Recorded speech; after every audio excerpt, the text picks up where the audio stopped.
Many say 2023 was one of the best years for games, while simultaneously being one of the worst. And while there were some excellent indie releases, most of this ultimately pertained towards the AAA side of things. But this year, 2024, is the year indie games struck back. A true ray of hope amid this seemingly hopeless games industry. While companies like Microsoft and Sony lay off entire studios, indie games are thriving more than ever. Indie games are becoming more mainstream than ever. And there's a couple of noteworthy indie games that you should really look into, whether they're full games that have been released, early access, or perhaps games that aren't released yet. But before that, if you like this video or any other video I make, please like, subscribe, and share with all of your friends. Spreading the good gospel of high-tech low life lets the YouTube algorithm know that I'm doing well. The first game on this list is Momodora, Moonlit Farewell. This is the grand finale to the entire Momodora series. It's a darn good Metroidvania, though I will admit it's a bit on the shorter side of things. The platforming in this game is alright, I guess, but I think the most interesting part of this game, of course, are the bosses. And yes, there are plenty of bosses that you can fight. Despite being a grand finale of sorts, the game can be picked up pretty easily without knowledge of the prior games. And if you want to know what happened in the prior games, there are in-game codexes explaining the story of the previous games. All in all, this is a pretty good game, and it was a pretty good start for indies in January. And yes, it works on Steam Deck. Next up is Balatro. Balatro is a fairly simple concept. Take poker and turn it up to 11. It's a roguelike deck building poker game. The main goal is to clear each level by reaching a certain score threshold. You can achieve this through a number of different means. You can play high value poker hands or level up your poker hands, modify the cards in your deck to have a higher chance of getting those high value poker decks, and most importantly, your jokers. It's a game that just about anyone can pick up. The only thing this game asks of you is that you know how to do your basic math. Balatro is a game that I can actually recommend to just about anyone. And yes, it works great on Steam Deck. Slave 0X is a game that kind of went under the radar given that it released in the same month as Balatro, but essentially, it's a 2D action beat 'em up.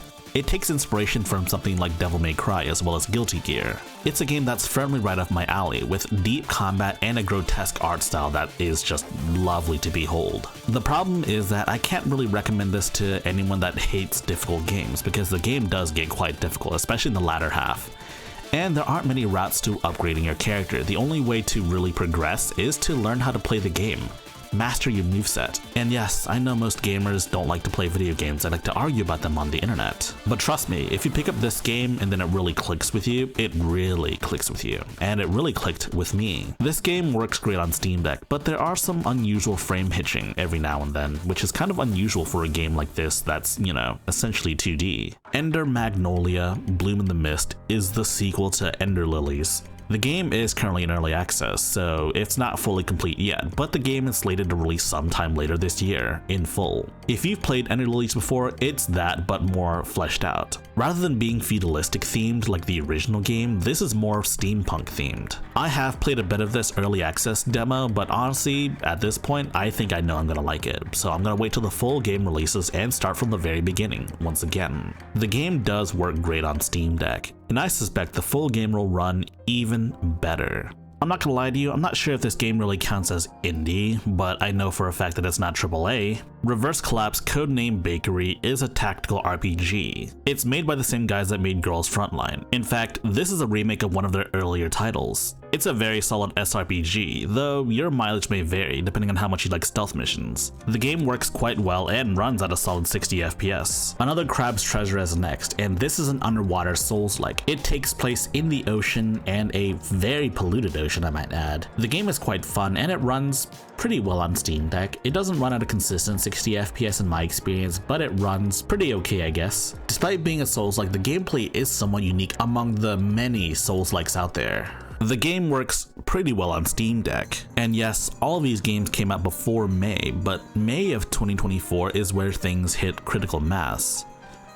And of course, we're gonna start off with Hades 2. Hades 2 was essentially shadow dropped on us. Yes, they said that they would release Hades 2 soon after the technical test, but I wasn't expecting to be this soon. If you're familiar with Hades 1, then Hades 2 will be very similar, but expanded. Even in its early access stage, Hades 2 runs quite well on Steam Deck. That said, I'm going to wait till the game fully releases to get it, because honestly, I have a lot on my plate already.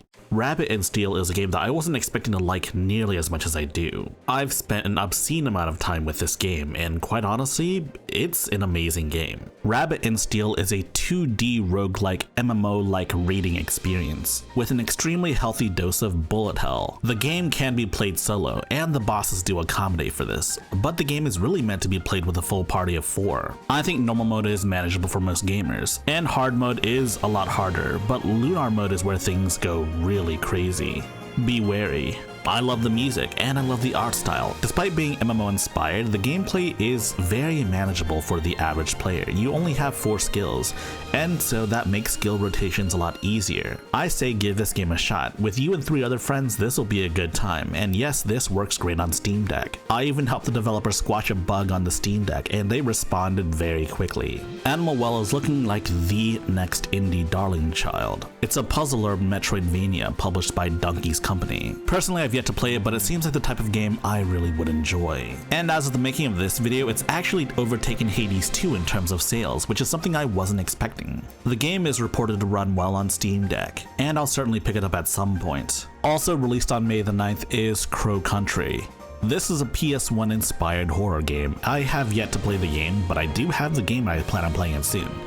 But I will tell you that I've played the demo, and from what I know about the demo and what I've played of the demo, it is very reminiscent and it really does capture that PS1 horror vibe. You can opt for either modern controls or classic tank controls, which personally, I'm not going to do tank controls because, come on dude, it's a new game, come on. This is certainly going to be the next game I play as of the making of this video, but I do know the game runs quite well on Steam Deck. Mullet MADJACK is a boomer shooter with an unusual combination of both 90s anime aesthetics as well as modern social media content creation aesthetics. You will literally die if you don't have your dopamine fix. I've actually covered this game during the prior Next Fest and a couple of other videos in the past, and the demo is still up in case you want to try it out before you commit to buying the game.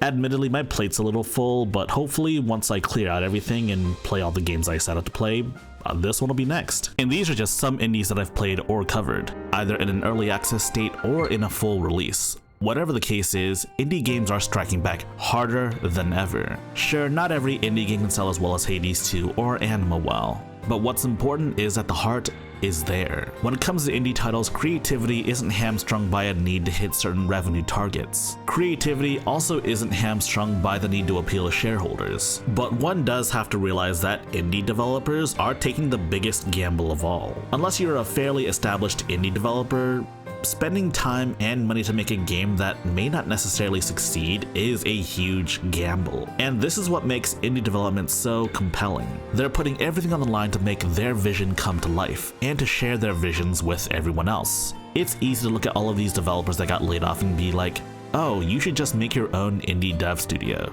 But it's never as easy as that. But I always salute those that are willing to take the plunge. And there are far more indie games being released this year, later this year, even later this month as well. Honestly, it's difficult to comprehend just how many indie games are coming out these days. Oh, and we can't forget the III initiative, when a bunch of indie devs came together to showcase a bunch of different games. 2024 is really shaping up to be one of the biggest years for indies ever. And for you, my Steam Deck faithfuls, yes, indie devs really do care about the Steam Deck, at least a lot more than some developers. If you like this video, please press the like button and check out our other videos, and if you like those other videos as well, be sure to press the subscribe button and share the good gospel of high-tech lowlife with your friends. Furthermore, we have a community Discord for enlightened individuals such as you. And if you wish to further support high-tech lowlife, be sure to check out our Patreon page. Links in the description.